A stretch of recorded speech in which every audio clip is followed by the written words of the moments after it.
All right. Hello, everyone. I hope you guys are having a great Wednesday evening. My name is Garrett McLaughlin. Tonight, we'll be covering strength training 101 for runners. One of the biggest areas that I kind of address with my clients, I think it's one of those things that if we can really execute a proper strength training program, we can see tremendous results when it comes to running, right? The strength training program, when I say strength training, I don't just mean getting stronger. We're addressing old injuries. We're hopefully reducing the likelihood of injury moving forward, mobility, core, all of that stuff mixed into an all-encompassing program is super important. So not being too narrow-minded with how you think about strength training, but everything movement related.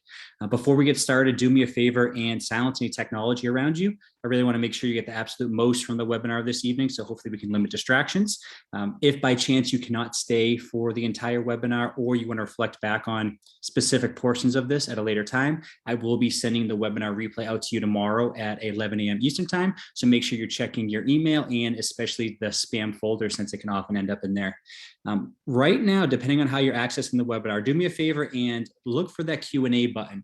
Somewhere on the screen, whether you're on the phone, iPad or computer, you should see a Q&A button.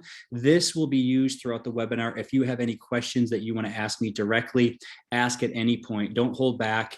Ask questions, provide feedback, tell me how that relates to your situation personally. Would love to interact with you throughout the webinar and see how I can start to get your feedback and your questions and then immediately add different components into the webinar itself. While you have that open right now, what I want you to do is actually input your name, where you're from, and what is the most important thing you want to get from the webinar this evening. I know some of you have already inputted in the registration, and I tried to tie in some of that stuff as I went through and finalized the webinar today, but just want to get a sense of who's on here right now and what you're looking to learn this evening. Kevin Mays from Kentucky. Welcome. Better mobility, awesome. I think definitely something that you can address with the strength training program, doing that the right way.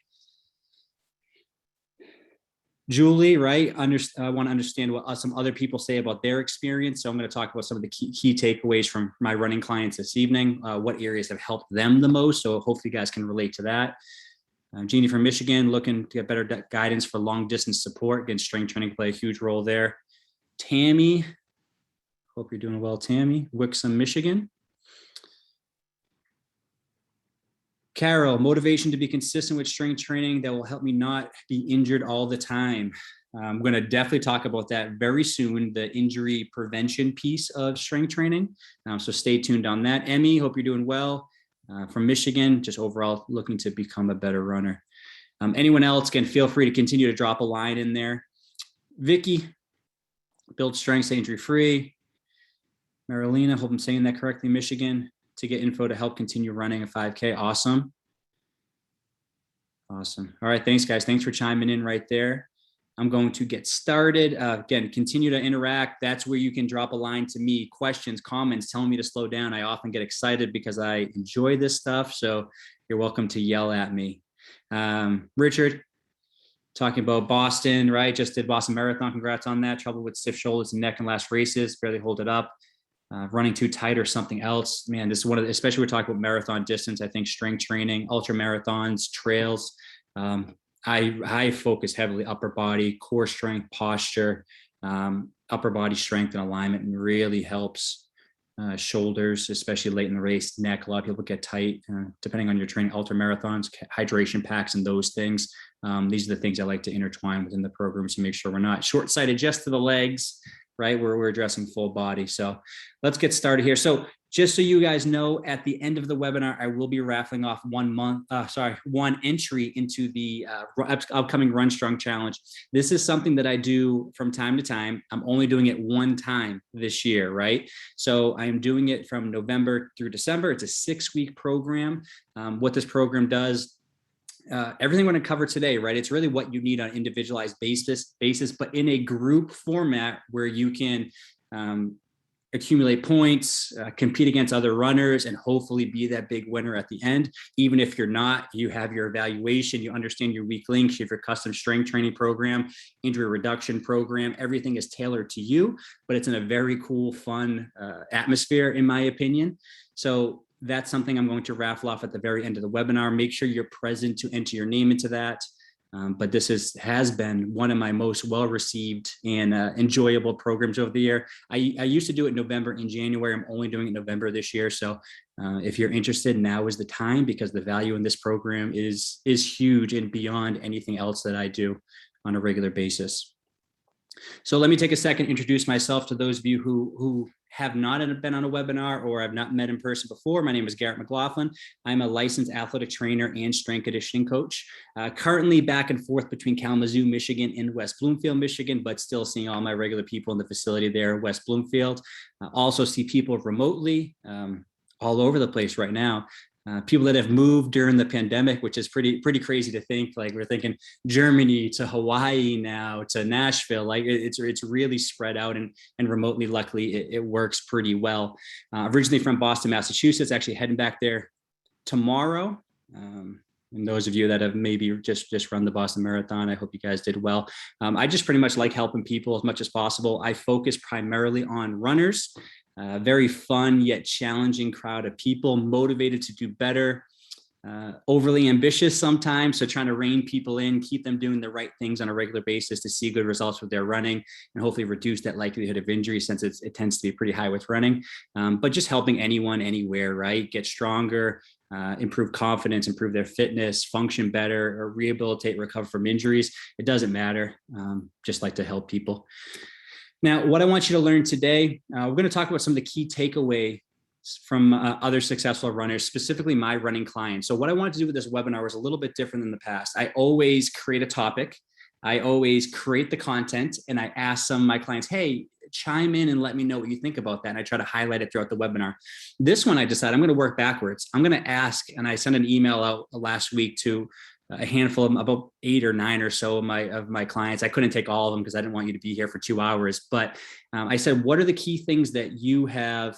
How has strength training benefited you throughout the years? And what are those key areas that you feel like have really contributed to your success? So I used their stories and their firsthand experience to then lay out the content for the webinar. So a lot of these things are not the things that I would probably pick myself, but obviously this is not about me. This is about you. So hopefully you can connect with some other runners that are seeing good results with their running at the time. From there, with some of the things we talk about, I'm going to show you simple exercises that will translate based on whatever they said is that big area that has helped them. Simple exercise that translate to better running forms. And we'll actually start with a few basic principles. We'll talk about that injury prevention piece, which is super important, and a couple other principles that are I think relevant and important to know on the front end. We can't just strength train in a general way, right? We need to have different principles and things that guide our program. So from a principle standpoint, I'm all about principles, right? Find out the principles that work for you and create a program around that, right? A lot of times we just do throw random things together in the pot, stir it up and hope it sticks. Unfortunately, if we don't have principles to really be that glue within there, things tend to fall apart. So first, starting off here with Tammy. And I know Tammy's on here right now, so shout out to Tammy. Tammy said, coming into strength training as a runner with several overuse injuries, I didn't know how to prevent them or get over them efficiently until I started strength training. Working on lower leg and ankle strength mobility has given me the ability to attempt trails I would have before. My hip injury slowed me down for a week or two instead of the months I was expecting to have to take off. So we'll dive into that here a little bit. Biggest thing we need to understand, and Tammy said it, she's done a lot over the last year, right? I think we're going on 1 year and 4 months working with Tammy. Have done a great job, right? We're talking about, I don't want to get into too much of her details, but we think about stress fractures and osteoarthritis and those things. Those are tough things to get over and continue to see success as a runner.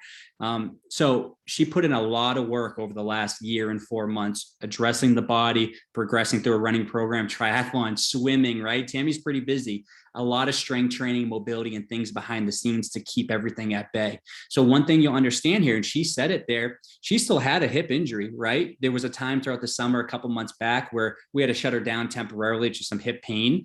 Strength training will not allow you to eliminate injuries from occurring altogether, right? I've been thinking about this, and to me, this is like, I think about when I first got my license, right? I had my permit. They sent me to driver's ed. I didn't assume just because I took driver's ed, I was never going to get in a car accident or get a ticket before, right? That doesn't make any sense. So a lot of times we think about, hey, I'm doing strength training because I want to prevent injuries from occurring. They're always going to happen in some way. But if we can be smart with our strength training program, with our running program, we can reduce the severity of the injuries and of these flare-ups as they happen, because they will happen.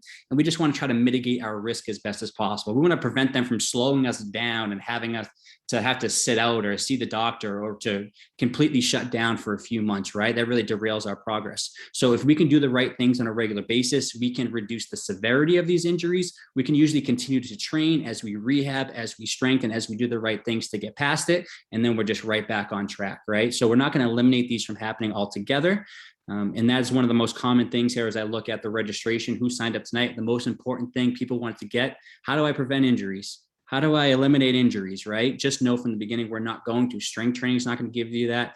Nothing else will give you that unless you actually stop running altogether. What we want to do from an injury reduction standpoint, I'm trying to change how I say things, right? For years, there's always injury prevention, right? And that's the buzzword. I go to injury reduction, right? Just because hopefully we reduce our risk. Now, what we need to focus on is, first and foremost, follow an individualized and periodized running plan. 60% of running related injuries are due to training errors. That means you're doing something incorrectly or you're rushing the process when it comes to your running. 60%. A lot of people get injured and they always assume, hey, my running form is bad.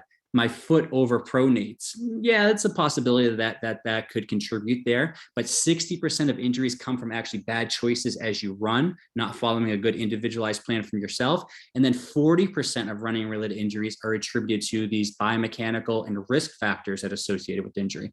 So we want to look at our running program first and foremost. What are we doing? What does our training look like on a regular basis? How do we train smarter? And then we start to address some of those underlying biomechanical risk factors in the process. Mary Lynn, although running is a natural human movement, it doesn't mean everyone can naturally do it well. I'm definitely an awkward athlete, so I believe strength training and mobility drills are imperative to correcting my biomechanic glitches. Plus, it has improved my overall fitness, which translates to better running. I personally don't think she's an awkward athlete. She might think so. I know we've done like multiple running analysis and all that kind of stuff. She does very well for herself, and she's very tough on herself as well. Very high expectations. But when we talk about biomechanics in the human body, we need to be as specific as possible. One of my favorite lines is, general strategies get general results, right? If we are just doing a general strength training program, running retraining program, we'll see results, right, in a very general but mediocre way. It's not until we actually individualize that program to your specific needs when things will just kind of take off in a better direction. So what we need to do, we need to understand your body's story, right? What is our body telling us? I know just a second ago, talking about mobility, talk about issues and stiffness with the shoulders, right? Just generally strength training might not really make a big dent on that. But if we really dove in, we evaluated, we did a running analysis, we understood what the body was telling us, and we addressed that, that's when you see great results. So we need to understand, what are your strengths? What are your weaknesses? Do you have any imbalances, which are differences in strength from side to side? Is my left hamstring weaker than my right hamstring? If so, maybe you do one extra set on that left side, right? We're very specific to what we need here. Asymmetries, which are differences in range of motion. Is my left ankle tighter than my right ankle? You bet we need to address that to make sure we're somewhat symmetrical from side to side. And then from a movement standpoint, Mary Lynn mentioned her biomechanic glitches, right? How efficiently, how fluidly can you move? As much as we want to be better runners, we need to have good movement quality as the foundation. We want to be good athletes first. And that's what strength training helps us develop. Good, fluid, clean movement that we can then put running on top of, right? And then once we have that formula, we understand exactly formula, blueprint, whatever we need to address with the body. Everyone should be different. We progress appropriately over time. So we make things more challenging. We increase the demand, but we do this in a smart way alongside your running program. Let me just check to see if I have any other questions in here. So quick question, you guys. I know Kevin said, anyone else seeing a couple of gray hash boxes obscuring some of the slides? This could be on my end what I see for some of my tools here. So if you see that and it's a problem, comment right now, let me know. I'm not sure I can get around that, but I'll see what I can do. All right, so Now we're going to dig into specific areas of the body. The first is the foot. Those of you that are in my private Facebook group, the Ignite Your Run group, know I talk about the foot quite a bit. This is an area, again, we need to do a better job getting out of our shoes and really addressing the foot. Yeah, so that's the Zoom boxes. So I'm going to see if I can adjust something here on my end. It's going to mess up my cursor. One second, stick with me, guys. It is going to mess me up at some point, but I'll figure it out. Hide floating panel. All right, hopefully that is better. You might still see my box on the top right, but I can't see who's commenting now or anything, so we'll have to kind of go with this here. So with the foot, foot is a super important area when it comes to running, often neglected. Darlene says foot, ankle, and toe strengthening have become an essential part of my training for trail running. Landing my foot in proper foot strength can make or break my trail run. Too many programs focus on the big muscle groups and do not dial in to these smaller, hard to condition supporting muscles. A more holistic approach and dialed in solution is what my training responds better to. I love this, right? When I messaged out, Darlene's on the right side of the screen there, training for an ultra here in February. But she chimed in 20 minutes later, and I thought that was perfect, right? I don't talk about the foot, ankle, and toes a lot on the webinars. People tend to fall asleep, but it's one of those areas that I think are the most important that we need to really respect and appreciate a whole lot more. I do with the evaluations I go through. People usually during the evaluations think I'm crazy, right? Looking at each individual toe range of motion, look at dexterity, how well can they control their feet, the ankles, and really seeing how that foot works, because that's our foundation. So what we need to understand with the foot is the basic support that accommodates the ground. So we need to make sure we have enough flexibility of the foot so that foot can conform to the surface, but enough rigidity that as we conform to the surface, we can turn that foot into a rigid lever and then push off with power. If we are too flexible, right, it means we're lacking, we're too flexible, we're probably lacking stability in the foot. We're going to be a little bit more unstable. If we're too rigid, we're lacking flexibility. We're not able to absorb force as well, right? So there's this healthy balance that we want. Some people fall on either end of that spectrum. Some people are perfectly in the middle, but we want a healthy balance between flexibility and rigidity of the foot. In addition to that, we need to store and release energy, right? This matters at the foot. This matters to the entire lower extremity. So plantar fascia, Achilles tendon, patellar tendon, right? Some of these big, strong tendons and fascial tissues, they're there to actually, as we land and strike the ground, to store energy, right? If we think of a pogo stick, we all use them as kids. I haven't seen a kid use those in years, to be honest with you. But maybe I'm just out of touch, I guess, with the youth these days. But you think of pogo stick, you come down, you land, right? We're compressing that spring, we're storing energy. And as we come off the ground and explode, that's when we're releasing energy. That's what a lot of these tissues have to do. Plantar fascia, Achilles especially, and that directly translates to the foot. And then obviously, because this is our basis support and our connection with the floor, it really influences stabilization up the chain. So if we have instability in the foot, we're not positioning our foot well as we strike the ground and go through mid stance, that creates instability. Other things up the chain might have to work harder or in a different way that can create some compensation. What I highly recommend is not thinking about the foot as only the plantar fascia, right? We always think about, oh, it's plantar fasciitis.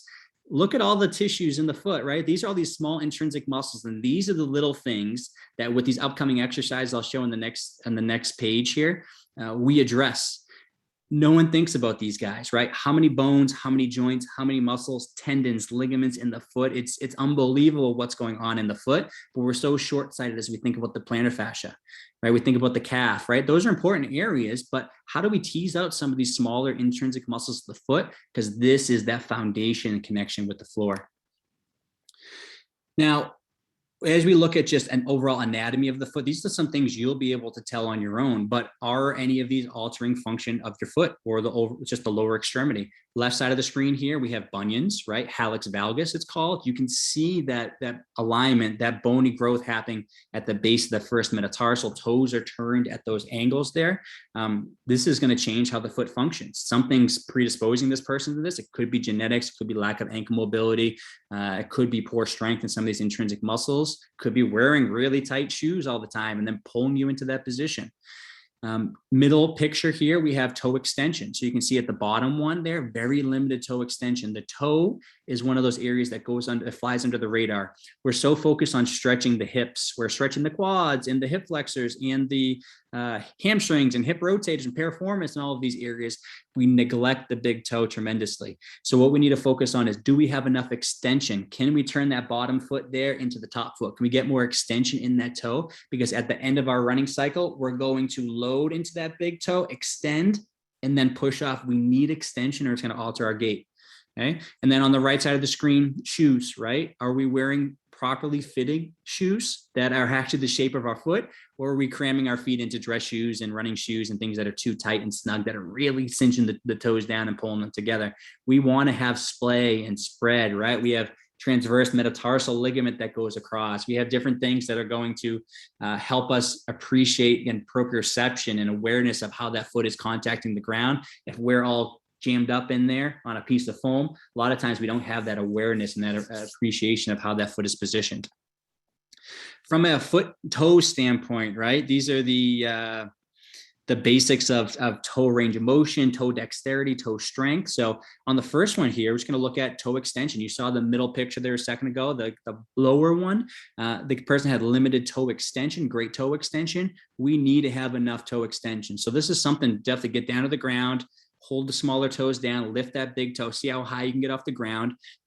I would see, can you get about 40, 45 degrees of toe extension? That should be enough to run. The great toe can extend quite a bit, but it's something that is actually lacking in a lot of people, but we never understand. It's rarely painful. That's what's interesting. So it's a lot of times people go to stretching or mobility because something hurts. Oh, my hamstrings are tight, I'm going to stretch it. We usually don't feel pain down here until it's too late, right? We don't have good appreciation of toe extension, but it changes and really alters our gait pattern. Isometric great toe abduction. So this one right here, I'm going to hold those small toes again. Abduction is really letting that toe move towards the midline of the body. So what we want to do is strengthen those inner muscles of the arch, right? Inside the arch there, we have what's called the abductor hallucis, flexor hallucis brevis. We have these small little muscles. You can see I'm trying to separate and create that space between the first toe and the second toe. And then I'm placing that resistance in. I'm trying to resist as I push my toe out. Very awkward drill for some people. Like I just can't connect with that in any way. Something I had to work hard for over the years to retrain this a little bit.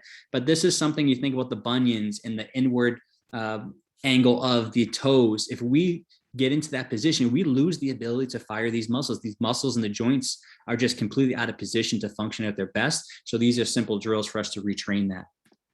Lift, spread, reach, one of my favorite, extending the toes, splaying the toes as wide as possible, and then laying them down, trying to get good splay.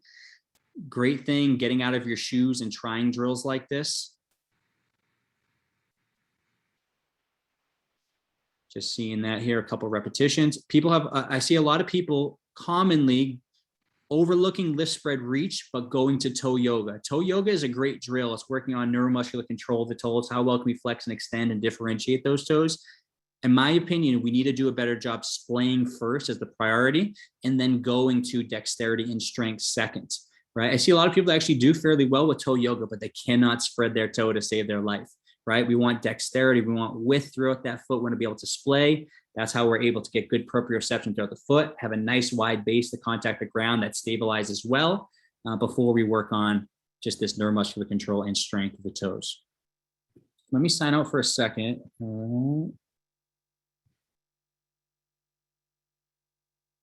Tammy, shoes, the bane of my running, right? I hear you there. I hear you there. So let's move on to the next one. That was the foot there. Super important. Most of you, I can imagine, are overlooking it.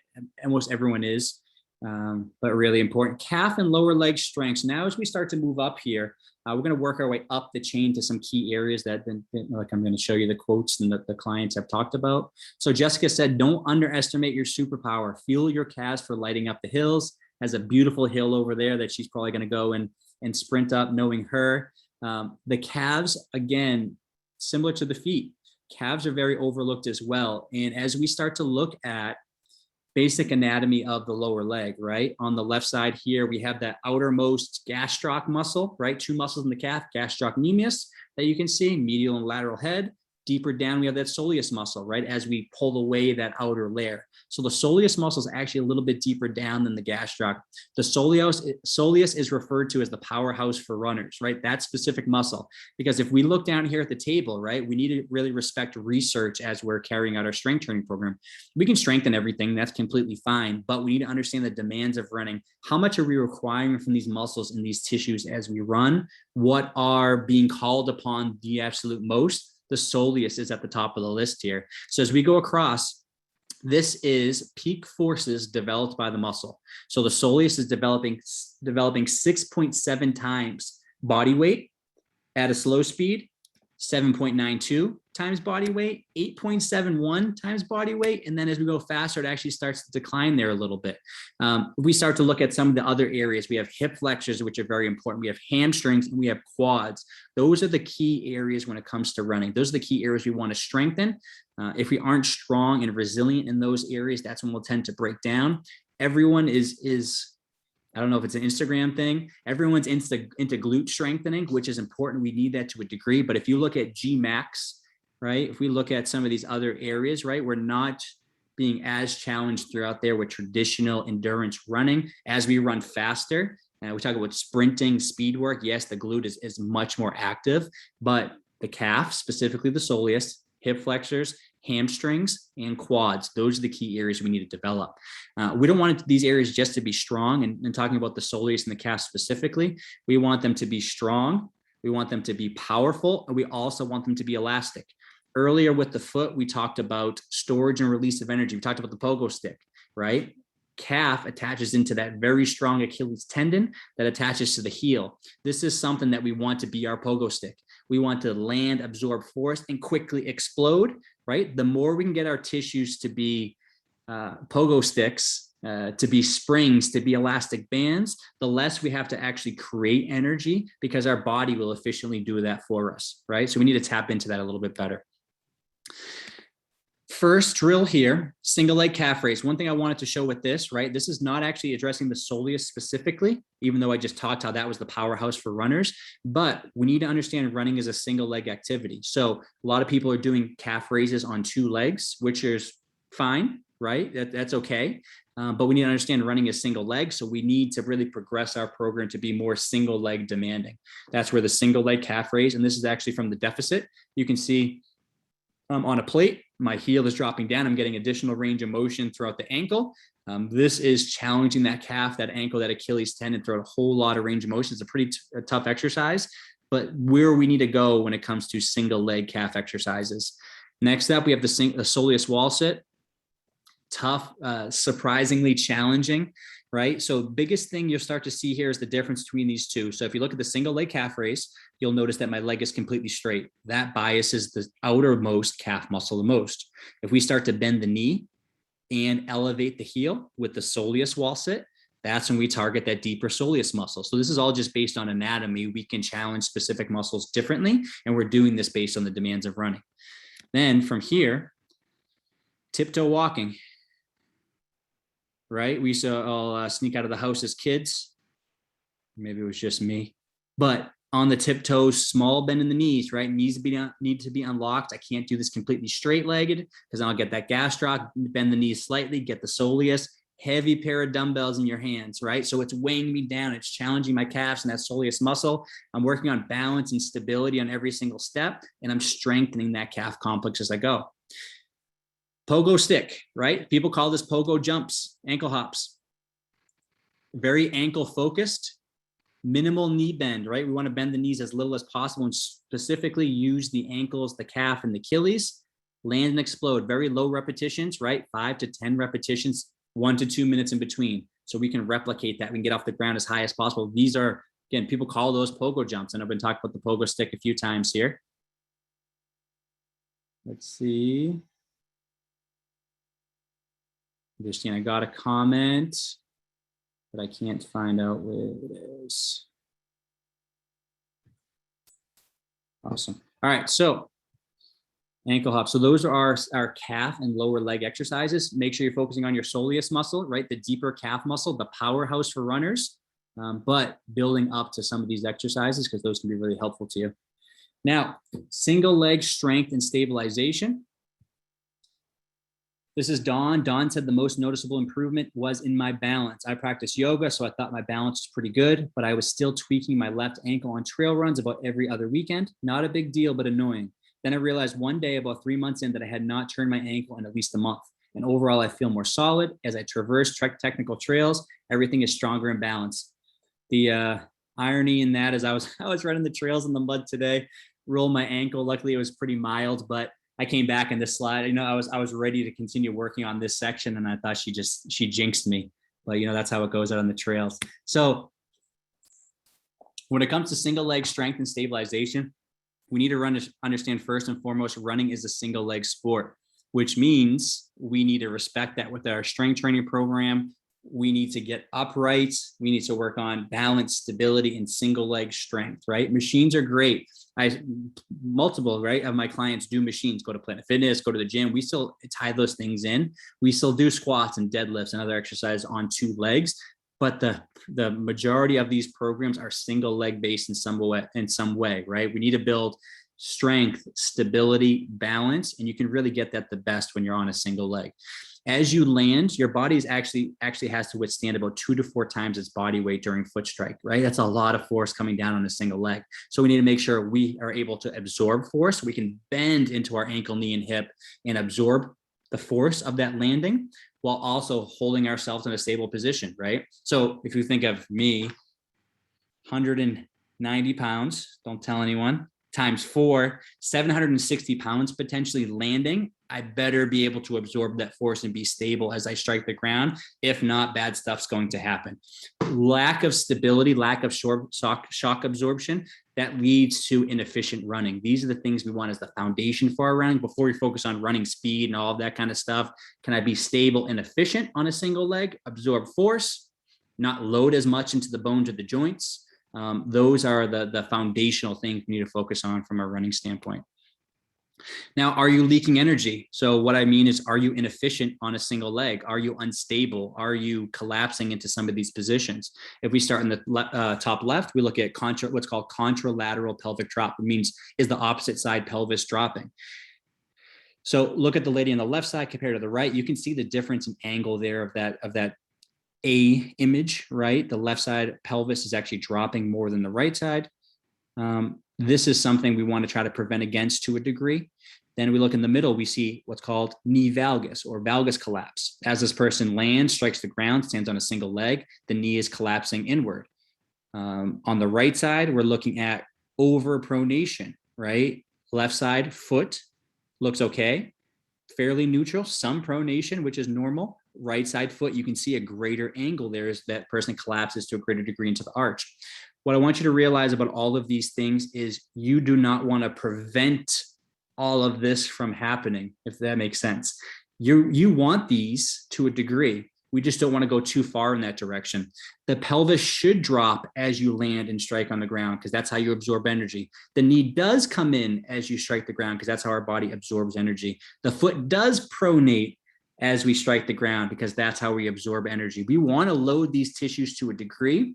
We just don't want to go so far in that direction that we lose stability. We overload tissues because we're unable to prevent excessive pronation, excessive knee valgus, excessive pelvic drop, right? So when you look at yourself run, or maybe you have someone record you, or I can record you, you're going to see these to a degree. We just want to prevent ourselves from going too far into these positions.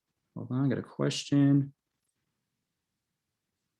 Oh no, I got rid of my buttons. I can't click anything. Give me 1 second.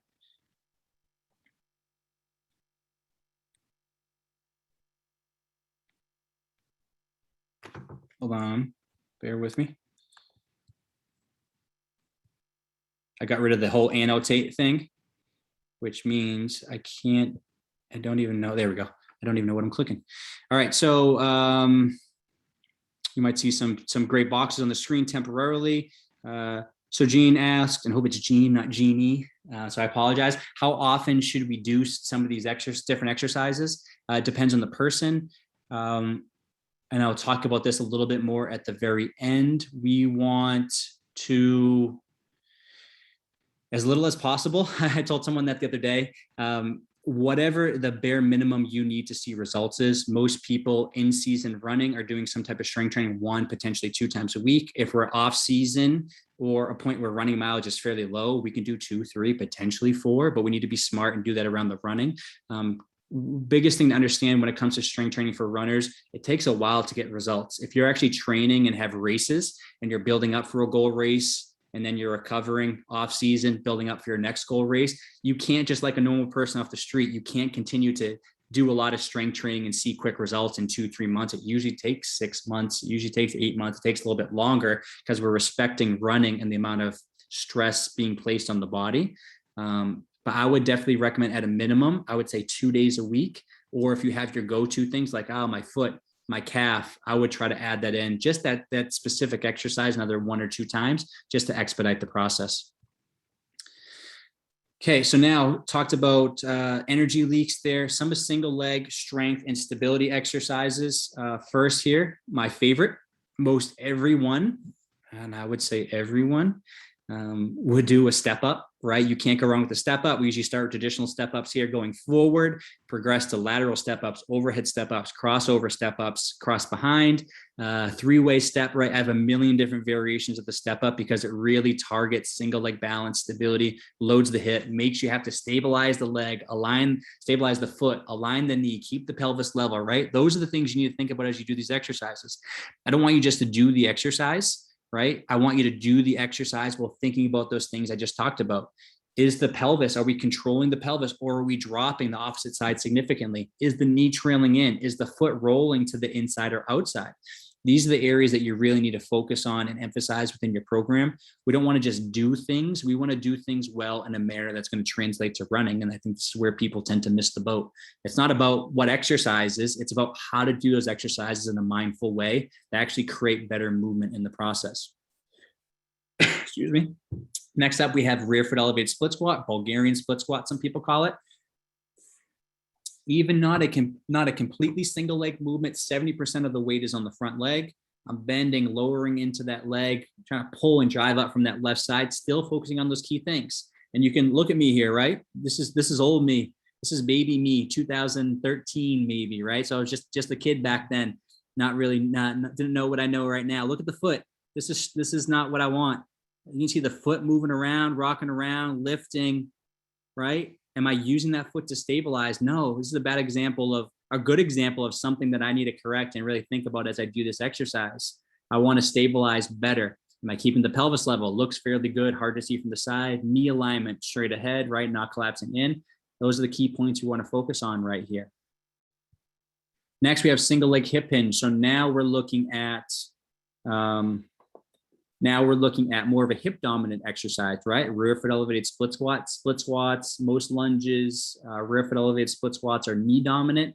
Hip hinge, single leg deadlift, Romanian deadlift, those things are more hip dominant.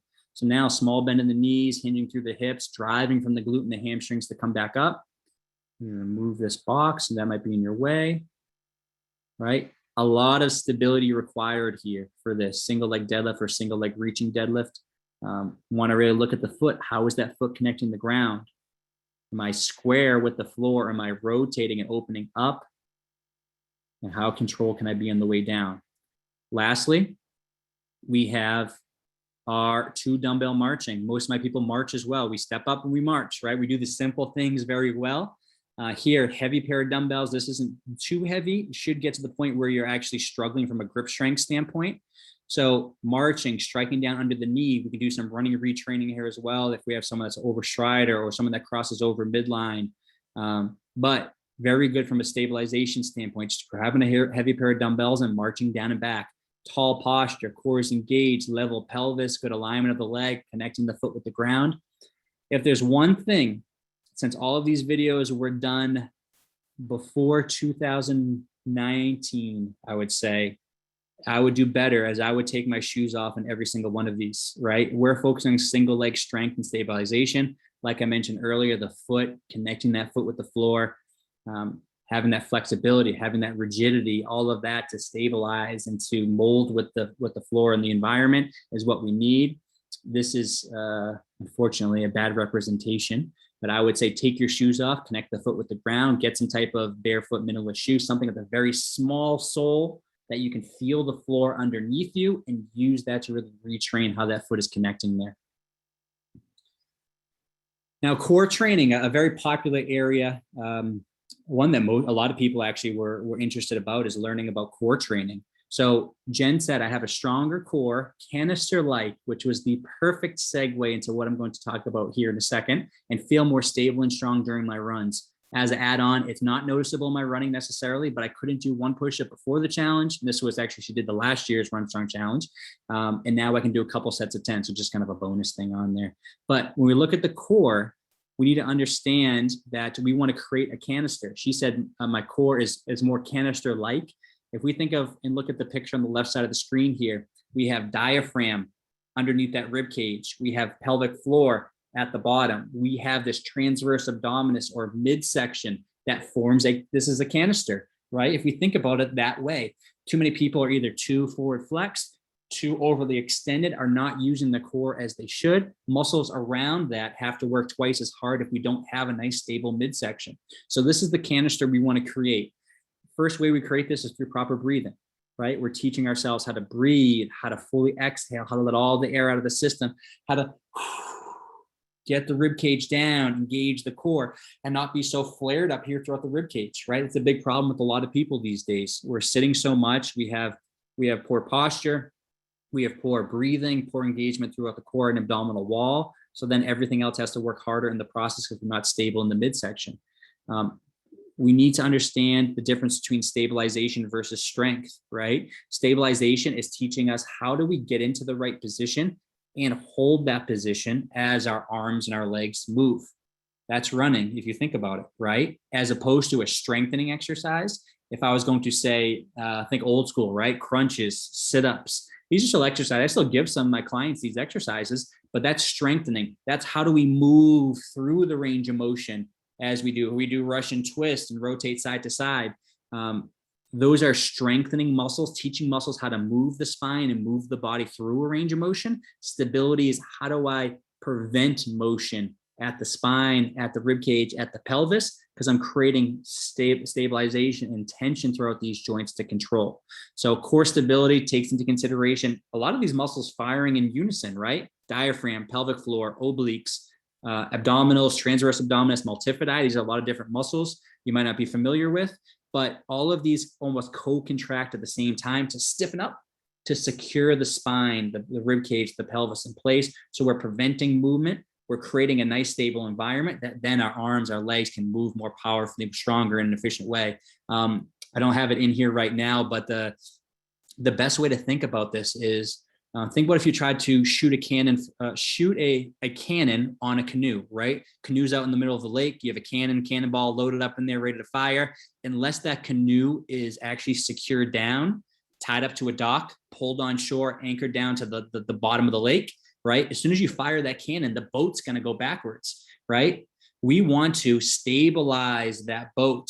We want to create tension, put it in the right position, lock it up to the dock, and then we shoot the cannon from it. What happens with the cannonball? That thing can shoot 2, 3, 4 times as far, right? So this is the relationship between our core and our extremities. If we can create good stability, we can lock in that boat in position, we can shoot the cannon with more power, strength, and explosiveness off there. And then, of course, we need to do a better job of thinking about transitioning our core exercises from ground-based core exercises, dead bugs, bent legs lowering, side plank, front plank, crunches, sit-ups, Russian twist, to more upright, dynamic core exercises. I'm going to show you that in a second, but this guy here on the side of the screen, he's doing similar to the marching drill I showed a second ago, right? That was single leg stabilization. That also requires a whole lot of core strength and stability as well, right? We need to hold our position because as I march, that kettlebell is going to pull and cause me to sway side to side. I want to lock in my position to be nice and stable. Let me see, I have a question here.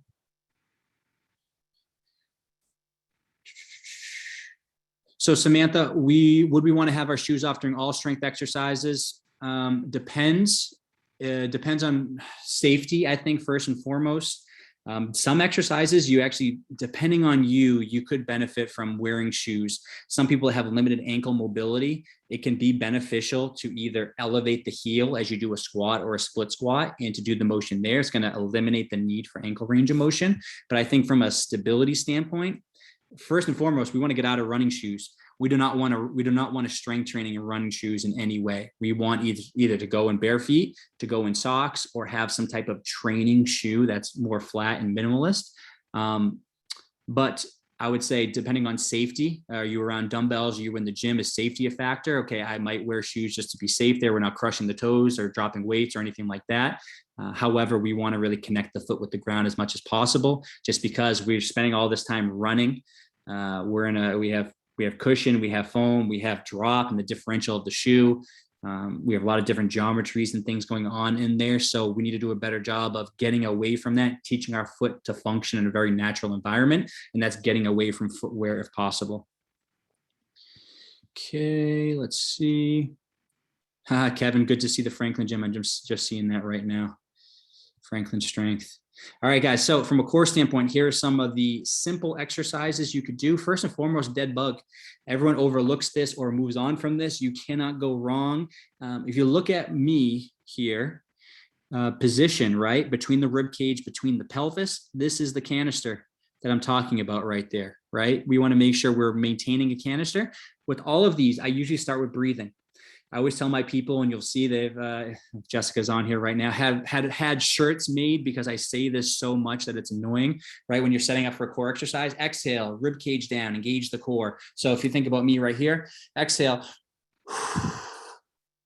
rib cage down, engage the core, create some stiffness right there. That helps us create that canister. So we want to do that before we get into a position like a dead bug or a hip bridge or a side plank or a march, right? Because that sets the position first that then we can create movement off of. So with the dead bug, I'm getting into that canister-like position. I'm moving opposite arm and opposite leg without allowing myself to lose the canister. As soon as you lose the canister, you'll notice immediately there's more space between the lower back and the ground. Our back is starting to arch and pull away from the floor. That's when we know we're losing stability. Okay, so dead bug is one of the best core stability exercises you can do for running. Next up, side plank, right? We're talking about quadratus lumborum, internal, external oblique, some of these muscles that connect the pelvis, the spine, the pelvis, the rib cage, spine, rib cage, right? That really work on single leg stabilization as we're upright, but connecting these areas in the side lying position. Okay. What I like to do with the side plank is start with traditional side planks. And then as someone gets stronger and can complete these better, we're actually going to lift up that top leg to turn into a completely single leg exercise, because that's when we tie together the core and the hip, which is, again, I think more relevant to running. Down here, hip bridges. Can't go wrong with any bridging exercise. Hip bridge marching is one of my favorites. I think people do a good job with traditional bridges. Hip lifts, just lifting up, lowering down. Hip bridge, lifting up, holding in that top position. I would definitely set up here. What's very important from a hip standpoint, starting with your breathing as well. Exhale, rib cage down, engage the abs, drive the hips up. This eliminates the desire to arch and to extend into the lower back. So we can really get good engagement through the glutes and the hamstrings. That's the priority. And then from there, slowly lifting one leg at a time. We don't want the hips to drop. We don't want the pelvis to rock side to side. We want to stay as solid as possible in that position. Surprisingly challenging. You really have to monitor all those things at the same time. And then next up, we have the one dumbbell marching. So I have a single dumbbell in my hands this time, as opposed to the two dumbbells I showed you with the single leg stabilization exercise. Both of them are single leg stabilization. Both of them are core. It just depends on what you need. I just wanted to give you some variety here.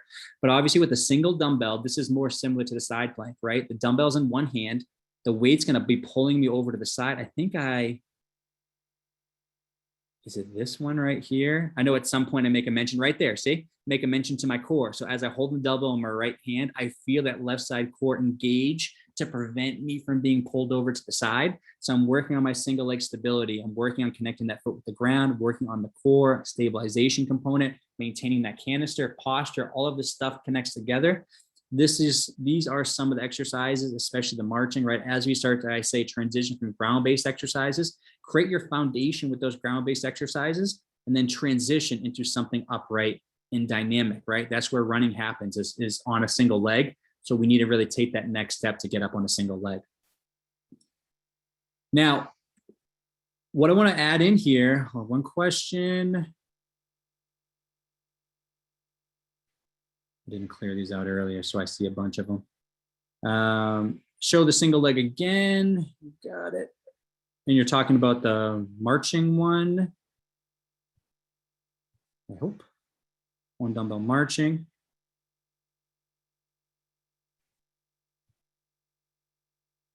Yes, that's it. Okay. So those are the exercises for the core stability. So now I didn't add as many little quizzes as I usually do in here. Let me pause these. I'm going to add a little quiz, or it's going to look like a poll on your screen. I want to see how well you guys are paying attention. Hopefully you didn't fall asleep here. It kicks me out of the webinar. Okay, going to ask a couple questions right here. See how well you're paying attention. So strength training will allow you to run injury-free. Think about that one. What I talked about in the beginning, is that true or false? 2, 60% of running-related injuries are attributed to errors with your running program. Is that true or false? 3, the powerhouse for runners refers to the what muscle? Gastroc, soleus, quad, or glute? And then 4, core stabilization is superior to core strengthening as it relates more specifically to the demands of running. Is that true or false? We're going to wait till about 80% people finish this quiz.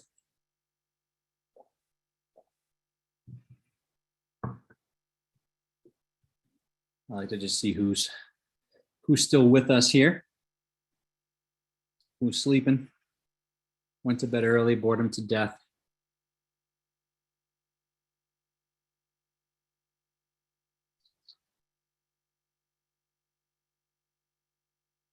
About 60% completed. Some mixed results. Relatively good.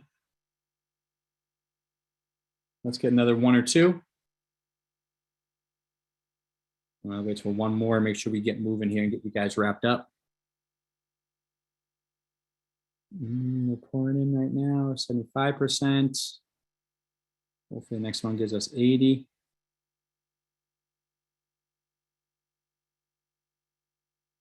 All right, we're gonna end right here. All right, so just to see some of the answers here. Strength training will allow you to run injury-free. That is false, very false. Driver's ed didn't mean you were never going to get in a car accident again, so strength training will not eliminate injuries. 60% of running-related injuries are attributed to errors with your training program. That is true. Always look at your running first. If you're experiencing pain, an injury, something setting you back, see what can I do better with my running first. That is the priority. Then go to biomechanics, then go to the body and some other issue there as a secondary thing. 3, the powerhouse for runners refers to the what muscle? That is the soleus muscle. Got a some mixed answers there. Overall, pretty good. Core stabilization is superior to core strengthening. That is true. All right, guys. So as we wrap up here, where do you go from here? The screen's a little messed up right now on my end. You need to understand rehab equals strength training and strength training equals rehab, right? This is just one fluid process of targeting the body to become stronger, more powerful, more stable, better balance, addressing weak links, risk factors that are associated with injury, any issues with biomechanics. It's all the same, right? I think that's what most people are missing.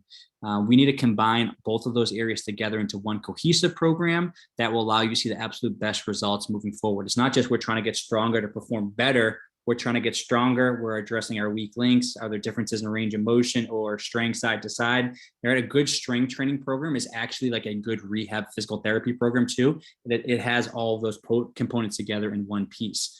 So we want to improve function and build strength while respecting your running plan. Some people ask, how much strength training should you do? It depends on how much running you're doing, right? More is never better. Better is better. I always tell people less is more. So if I get someone that we're actually getting really good results with a single strength training day, they're hitting their runs, they're doing well, they're training for the race, and there's been no issues or step back. Do I need to add a second day? No, right? Let's ride the wave with that single strength training. That's working for you. Do I bump it up in the off season when running backs down even more? Yes, usually. Let's get ahead of things.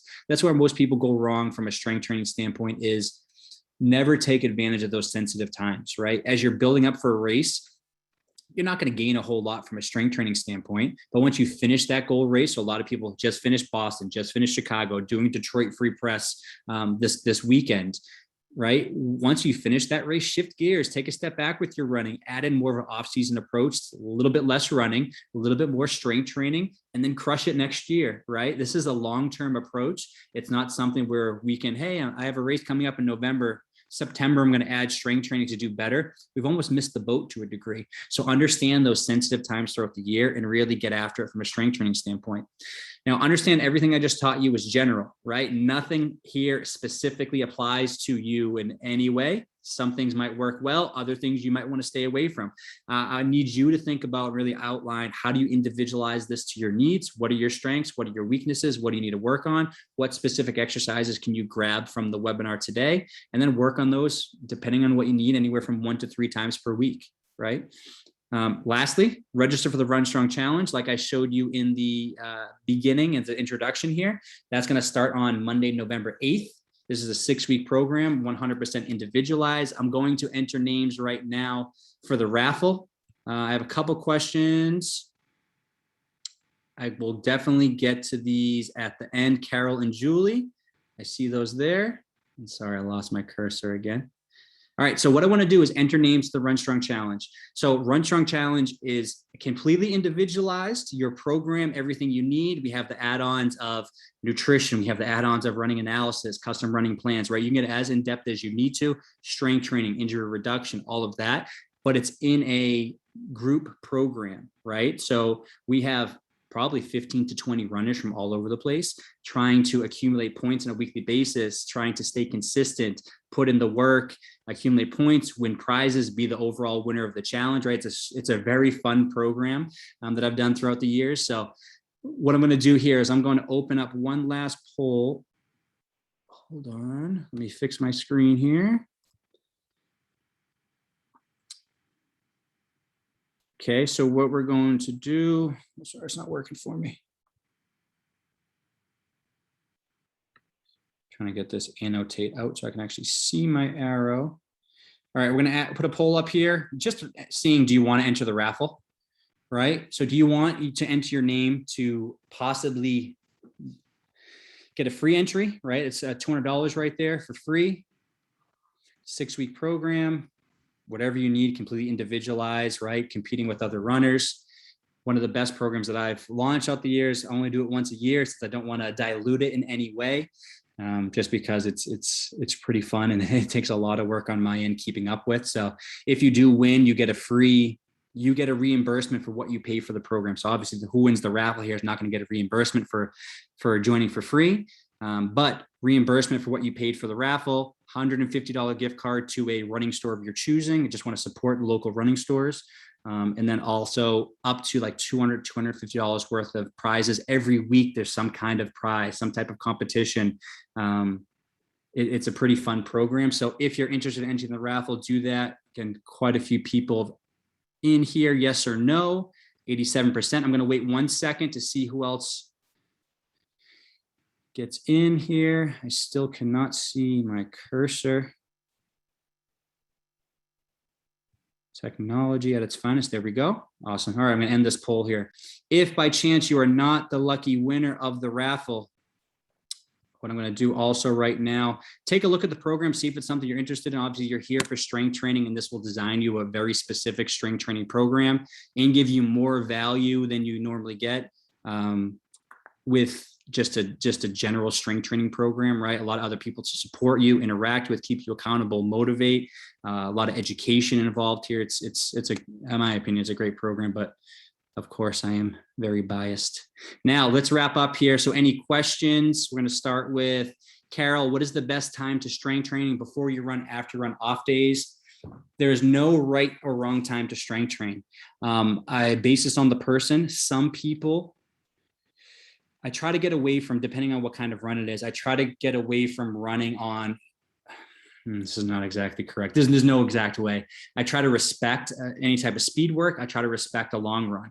I'm happy to strength train on easy run days, short run days all day long. I don't care if people do it before or after, as long as it gets done. I usually say, make sure your running is good quality first. I want running to be the priority, as strength training is the supplements. But with that being said, if I have someone that is having trouble late in a race, they're breaking down, they're fatiguing, where we have trouble with endurance, I might give them strength training before they run, just to pre-fatigue the body in the system. And then they're going to do some running on top of that, because that's going to simulate later in the race where they're running on tired legs, right? So you really could be strategic. With that being said, I like to make sure there is some type of formal off days in there, 1 to 2 off days per week.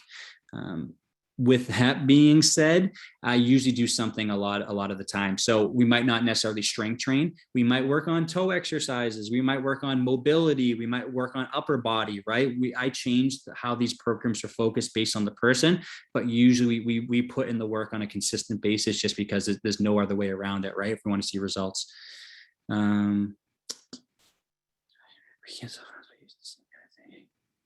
Yeah, exactly. Julie, great quote. She said she was thinking about this quote: we can't solve problems by using the same kind of thinking we used when we created them, right? So a lot of times we continue to try to knock a square peg into a round hole, right? We have to change our thought process a lot of times. I think that's definitely true with running and strength training. Is there a better way we can be doing things? I definitely think that's the case. Now, yes. So if you don't win, right? So the program, good question. If you do not win the raffle, there are 3 options or 3 tiers of this program: basic, evaluation, strength training, and your reduction program, adding running analysis, adding running plan, adding nutrition coaching with my good friend Jill Merkel, right? We have 3 different tiers of different pricing. That's something you would pay on the front end, go through the program, and hopefully you are that lucky winner where you would win that back at the very end. But just depends on if you put in the work. All I know from past experience is people that win this program are consistent. They don't miss a thing, right? They're on point. They communicate well. We really create a program that's dialed into them, and they don't miss. It fits nicely alongside their running, but they're consistent throughout that 6-week period of time. That's the most important thing.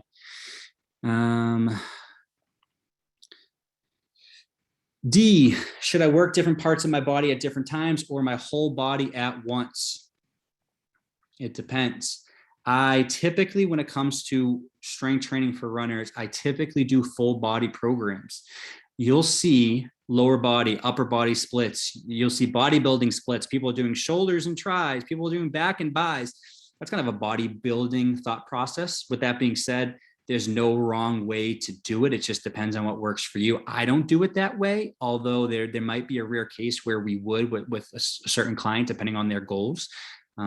Most of my people are, again, human beings and runners. So they have goals outside of just running, looking at physique, looking at body composition, looking at arm strength, confidence, right? So we tie in all of these other pieces, which might mean I change their program in a specific way. So it depends. I would definitely recommend whole body. I like whole body only because if we can like superset different things. So I might give someone, here, you're going to do a squat. And then while you're resting for the squat, you're going to do a push-up, squat, push-up, squat, push-up. So instead of resting the legs, we're actually doing something of value in between. That's how I build out the programs. The program is more dense. We're moving consistently for the entire 30 minutes, 45 minutes, whatever it is for that strength training session. And we're getting other things in the process. That's usually how I do it. But you can't go wrong. Only reason I don't like legs, when we talk about legs, arms, core, upper body as their own workouts, we're only getting legs 1 time a week. That's very limited. I'm not saying we want to really tax our legs, especially as we're building for a race, but I want you to challenge your legs. I want you to work on stability. I want you to isolate some of these muscles of the foot, the quad, the hamstring, the calf, in some way more consistently throughout the week, just because we're loading the legs more often. We need to create that resilience to withstand that load. Okay. Marlena, I seem to feel I need to focus on continued running when I train to do 5Ks. Should I just focus on completing regardless if I need to walk some? I have trouble breathing at times, which causes me to walk it out. So that really just depends on you and your goal for the race, right? There's no way. I think the biggest thing we see with running right now, there's no it doesn't have to be any way, right? It just depends on you and your goals and what you want. I have some people that we consistently do intervals. They like intervals. Intervals work for them. So we run, walk, and that works great. Other people that say, hey, I want to run a half marathon without resting, run a full marathon, PR, I want to increase my speed, right? It really depends. I would say if you have trouble breathing at times that cause you to walk, I would look into, are you actually running your conversational pace? One thing I noticed with most runners, they're running too fast. So if you're using a Garmin on your next run, or look back in your history, see what range your heart rate's in. Is your heart rate consistently up in that red range, right? That zone 5. If it is, I would simply try to slow down, right? Maybe you're in zone 5 at a 10-minute mile pace, right? See if you can slow down to 10:30 or 11, sustain that a little bit longer and continue to run without the walk break, right? Most people are running too fast. With that being said, you might need to adjust your training in some way. You could, again, strength training could help to increase strength and increase endurance of the legs, the lower extremity, to run longer without having to rest. But if it's a breathing issue, I would look at the running and how your heart rate is responding first and foremost, and then go from there. Let's see. Is there a strength exercise or something that one can do to prevent stress injuries, in particular shin injury and medial tibial stress syndrome? So that's a whole can of worms right there, right? As soon as we start talking about bone stress injuries, we're looking beyond just specific exercises. Yes, we want to be strong and resilient in there. Yes, we want strong calves and soleus, the soleus muscle specifically. We're talking about the tibia. We want to make sure we're not overstriding and landing too far in front of the center. We're absorbing force as we come down, or all of that stress is going to go from the heel directly into the shin. We need good nutrition, because we want to make sure that we are properly fueling for the amount of activity, right? We're not under fueling, and then we're starting to take nutrients and break down our tissues. We want to look at hormones, right? For women especially. There's a lot of things we need to do there. It's a very complex answer. I would say, in a simple answer, I would strengthen the heck out of the calf. I would try to make sure those marching drills, you're using the marching drills as almost like a running retraining to teach your foot to land directly underneath the knee, so we're not overstriding. You might need to increase your cadence if you're overstrider, and that can really reduce stress into the shin. But there's a lot of things that could go into that answer. So I kind of hesitate on saying too much there. Now, let's see, did I miss anything else? I think that's everything. All right, guys. So if I don't think I missed anything here, I'm going through all of these questions. I didn't clear them out as I got them, so I have a lot of them, 30 of them here I'm looking at, but I think I went through all of them. So I just want to say thank you, guys. Take a look at the program. I'm going to text you guys 2 minutes ago with the information on the Run Strong Challenge. Look at that, see if it's something you're interested in. I know it can be helpful because it's completely individualized to your needs. The next couple months would be, if you don't have any big races, this would fit in just tremendously to really set you up for success come 2022, because I'm losing track of the years here. I was going to say 2021, but let me know any questions on the webinar, any questions as it relates to strength training, any questions on the Run Strong Challenge. I will send the webinar replay tomorrow at 11 a.m. Eastern time, but you know where to find me. Reach out at any point if you have questions, and I appreciate you guys for taking the time to join me this evening. So thank you, and have a great rest of your Wednesday night. Thanks, guys.